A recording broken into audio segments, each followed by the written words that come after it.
Welcome, and thank you for agreeing to be interviewed for this Lenten Reflection series. It's a pleasure to be here. Thank you. Thank you. I have a few questions, and the first question is, how do you live out your life using Lenten practices, prayer, fasting, almsgiving? What type of practices do you use during this time? This year I'm trying something a little different and really focusing in on Scripture, Reformed Scripture, but we're giving it a shot. And using the lectionary texts, we are walking through the different landscapes that appear in the lectionary and in the life of Jesus, and really trying to connect with those landscapes that appear in Scripture and see what they have to teach me and also this congregation about my own spiritual life, about where God shows up, how God shows up, sometimes how I hide from God, but how God still keeps pursuing. So we're using Scripture and the landscapes of nature to experience Lent in some new ways this year. Okay. Most of us have scriptures that guide us. Are there any that guide you during this time? I think on a personal note, it is the scripture from Ezekiel, the story about the dry bones. And it's a wonderful reminder to me about how God still breathes life into any situation, how God is not done with us yet. God still keeps working. And that's one that is really speaking to me a lot this year. Okay. And as a pastor, I know that you've gone through the Lenten season many times over. Yes. So throughout this time, what have you learned about yourself, your faith, your life? What have I learned about myself or my faith, my life? I'm going back to that Ezekiel passage again, because I get to see that lived out and how God continues to breathe new life into situations that sometimes you think are dead, or where there is no life, and God's Spirit is still alive and active. That's what I'm learning this year. Okay. So I guess over the time, there have been some special moments for you. Can you recall one? Special moments of engaging the Lenten practice, maybe some special insight or some particular experience that maybe stands out for you? Yeah. For some reason, I always go back to the first time I gave up something for Lent. All the way back in high school, for some reason, giving up French fries was a great sacrifice for me. And now it seems trivial, but at the time, it was a pretty tough thing because my high school made really good French fries, and those were hard to give up. And so I think that in many ways does form a foundation for my Lenten practices, is that sometimes they do seem rather simplistic, to read the Bible, to pray.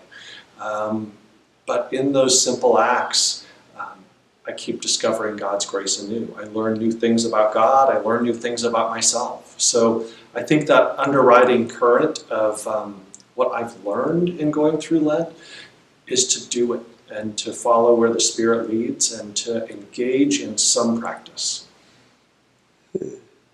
So, what are you doing special this year? What are you and the congregation doing to commemorate the Lenten season? We're doing the usual Ash Wednesdays and preaching through Lent on Sundays, Monday, Thursday, Easter, of course, that's a big one. But really honing in on these landscapes of Lent and that show up through the Scriptures. I love that we're doing that together. This is the first time I can remember in a while that I've engaged in Lenten practice in community. We're all walking on this road together rather than individual people doing their own thing for Lent. I'm excited to see where this takes us and how God moves among us. Okay, so I'm going to jump off script for one Go moment. ahead. Okay, so take us through a couple of these if you don't mind. All right. So we began last night with Ash Wednesday.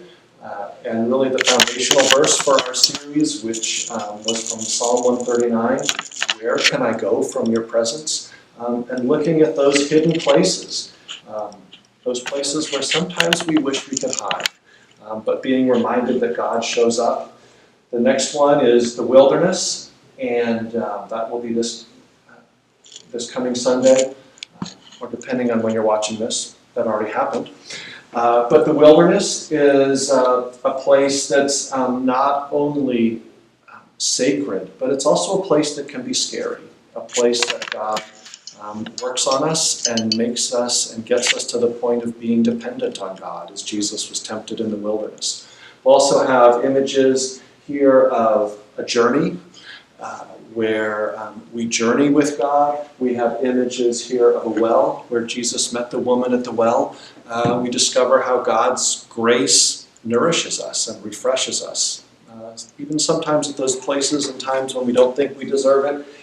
Images of mountains, dry bones, images of a road. That will be our Palm Sunday service, where Jesus, in preparing for his entry, sends the disciples off ahead of him, where he will meet them later. I don't know about you, but I like the Jesus who walks with me, not the one who sends me off ahead.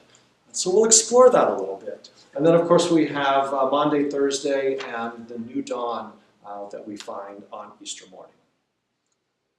Wow. So at the end of all of this, what essential message do you want others to learn from what you say and what you do during Lent? That's a good question. I'd say what I want others to learn from this journey through Lent is that God is in all those places. God isn't just on our church campus or on your church campus or office, but God shows up all over God's creation, not only to be with us, but also to reveal who God is. And so look for those signs, look for those places, look for those God sightings in your own life.